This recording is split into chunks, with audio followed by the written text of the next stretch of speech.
Great British Bake Off final all came down to the Showstopper challenge, but there could only be one winner as far as most viewers were concerned. No, not just because Prue Leith had already tweeted who it was. Party at Maryberry's Gin and Victoria spun all around. Kate had threatened to do a naked cartwheel if she won, something no one wanted to see. This was the Great British Bake Off after all, even if it was on Channel 4. Some things are sacred.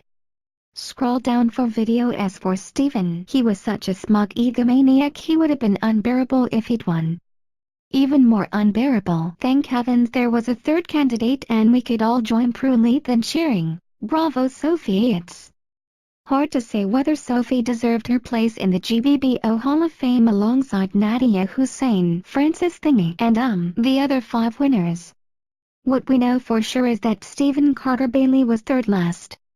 Stephen had been fancied to win this series from the outset, particularly by himself. Rumors about the 34-year-old marketing expert included that he was already a semi-professional caterer and that he'd become so big-headed after he won Star Baker in the opening 3 episodes they'd had to order a bigger tent. "I've ticked every box," he purred in the opening VT of the final. Star Bakers, Paul Hollywood and Shakes too. Not every box then. There's one huge box that needs a big tick in it, the winner or the loser. As it transpired, his obsession with winning had been so blatant from the start of the competition it bordered on the pathological, as it had seemingly from an early age. One of his breads in the signature challenge was shaped like a Windsor tie knot, he said. "I remember doing knots when I was in the Scouts just because I wanted to get that badge," he recalled slightly psychotically. "I did get my badge too. And the one for baking, who would doubt it?" You sense the judges relished giving Stephen their verdicts on his breads more than they'd enjoy tasting them. "They do look pretty terrible," Hollywood began, almost smiling. "The toasted garlic looks good," consoled Leith, before twisting the knife and adding, "but it's actually tough." Stephen's spelt bread tasted gluey.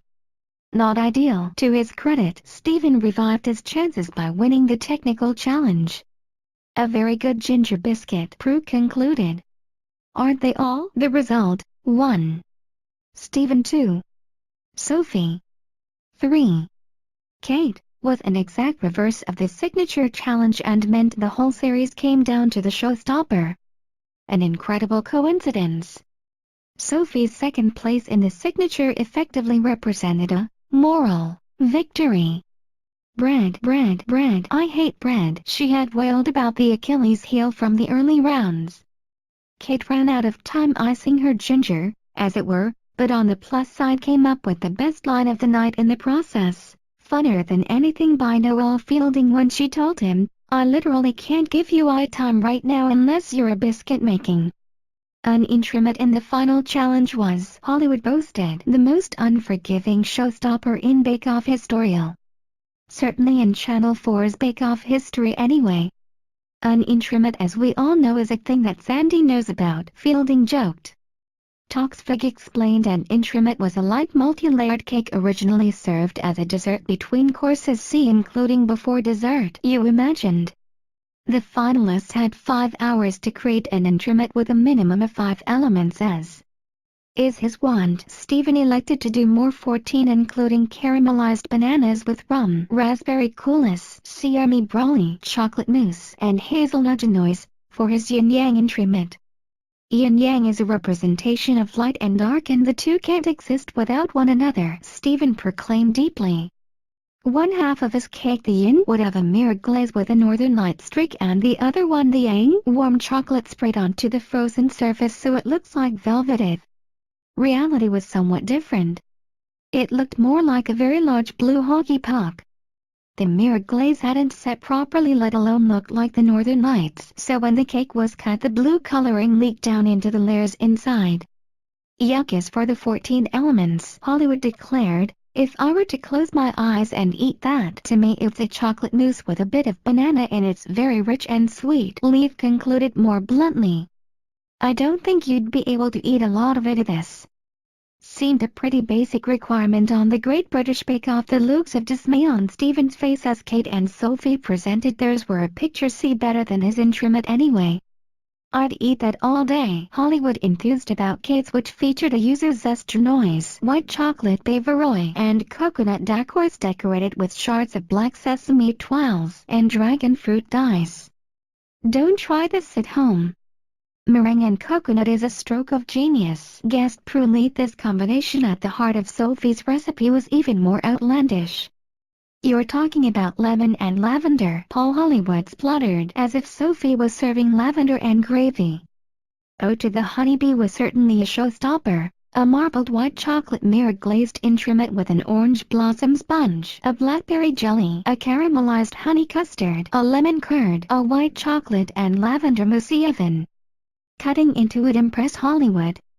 Wow, he gasped. The knife just fell through. The overall look is absolutely beautiful. It's original. It's pretty.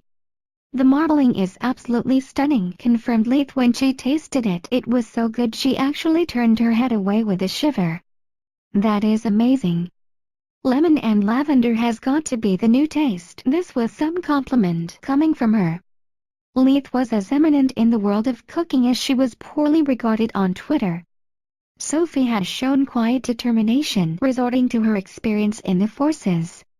I'm doing a couple of jobs at the same time, she told Fielding during the Showstopper. This is what we call concurrent activity and is an actual principle of where it was just multitasking to the rest of us. One of the jobs she was doing was mushing up blackberries, but it showed her resolve. I could still win, Steven muttered as the judges considered their verdict, putting a brave face on it but with tears in his eyes. I haven't let go of that dream of winning. It left me halfway through the bake but I clawed it back. Shouldn't have bothered. Paul and Prue were damning in their analysis. Stevens let himself down a little bit, Hollywood concluded witheringly. I don't think Stevens was as good as the other two, Leith said simply. The only surprise was she didn't tweet that too and actually troll him.